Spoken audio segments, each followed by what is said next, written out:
আসসালামু আলাইকুম, welcome to my BCS voice. আজকে হচ্ছে আমার প্রাথমিক সহকারী শিক্ষক নিয়োগ প্রস্তুতির দ্বিতীয় দিন। আজ এটা হচ্ছে 14 তারিখ। তো সকালবেলায় ঘুম থেকে উঠে নিজের জন্য একটা সিম্পল ব্রেকফাস্ট বানিয়ে নিলাম, তারপর ব্রেকফাস্ট করলাম।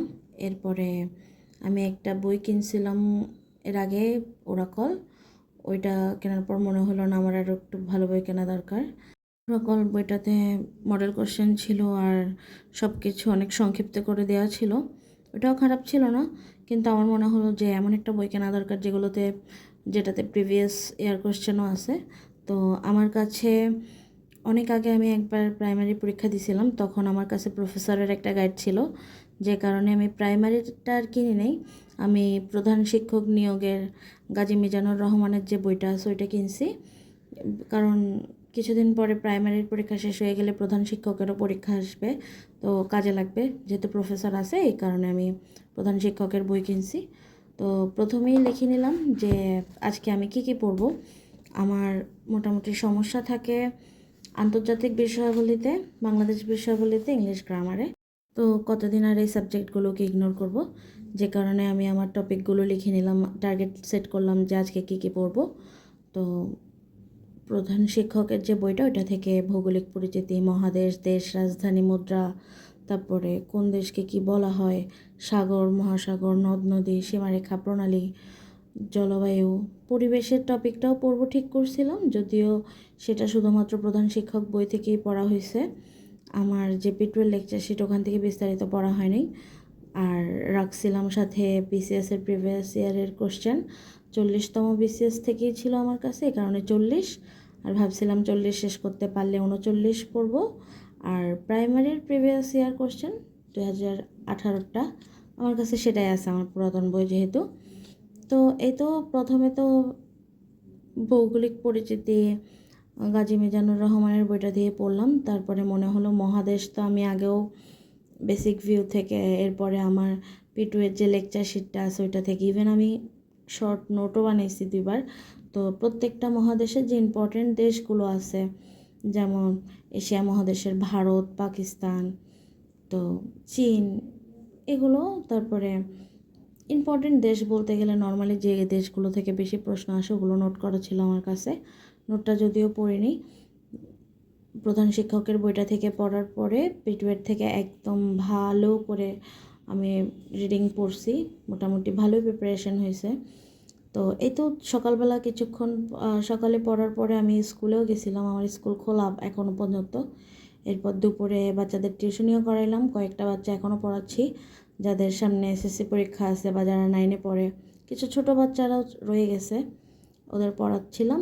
এরপরে আমার একটা স্টুডেন্ট, ও আমার জন্য গিফট আনছে। ও নিজে হাতে বানায় যে টাপ কেকগুলো থাকে ওগুলো বানায় আনছে, আর এটা সত্যি অনেক মজা ছিল। তো এই তো আমি ওকে বলছি যে তুমি পড়ালেখা তো ঠিক মতো করো না, বিজনেস শুরু করে দাও, যেহেতু সবাই ইদানিং কেকের বিজনেস করে।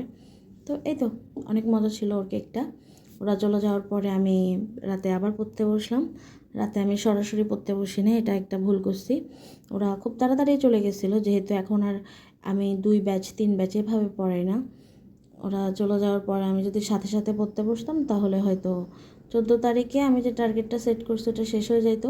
কিন্তু আমার এই গাফিলতির কারণে আমি ওই দিন কী করতেছিলাম আমার মনে নেই। আমি 9টা-10টা পর্যন্ত হয়তো রিল্যাক্স করতেছিলাম বা পড়তে বসবো করে প্রোক্রাস্টিনেশনের জন্য পড়তে বসা হয়নি, লেট করে বসছি, যে কারণে সব কিছুই শেষ হয় নাই আমার ওই দিন।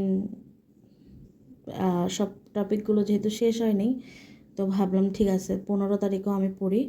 তো এরপরের ভিডিওগুলো 15 তারিখও আমি পড়লাম, একদম ভালো করে পিটুয়ের লেকচার শিটটা রিডিং পড়ছি। আর এই প্রথম আমার আন্তর্জাতিক বিষয়াবলী পড়ার সময় এত কঠিন লাগে নাই, মনে হচ্ছিল না এই পড়াগুলো আমি আগেও পড়ছি, যেটা আমার সত্যি অনেক ভালো লাগছে। নর্মালি আন্তর্জাতিক বিষয়গুলি পড়লে আমার মাথা পুরো হ্যাং হয়ে যায়, আমি বাদ দিয়ে দিই যে না আমি আর আন্তর্জাতিক বিষয়গুলি পড়বো না।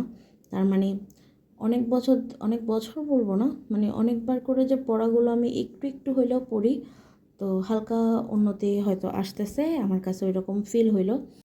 আজকে 15 তারিখ, আর কালকে যেহেতু 16ই ডিসেম্বর আমাদের স্কুলে চিত্রাঙ্কন প্রতিযোগিতা আছে।